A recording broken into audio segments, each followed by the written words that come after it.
young man, why are you eating that fish? And the young man says, because I love fish. He says, oh, you love the fish. That's why you took it out of the water and killed it and boiled it. He said, don't tell me you love the fish. You love yourself. And because the fish tastes good to you, therefore you took it out of the water and killed it and boiled it. So much of what is love, right, is fish love. Right?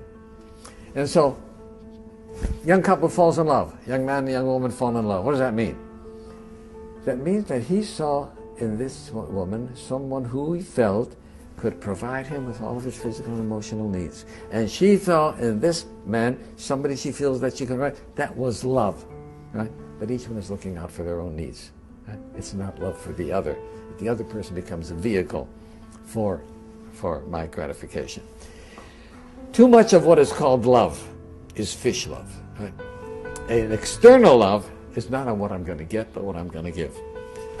We had an ethicist, Rabbi Dessler, who said, the people make a serious mistake in thinking that you give to those whom you love. And the real answer is, you love those to whom you give. And his point is, if I give something to you, I've invested myself in you, right?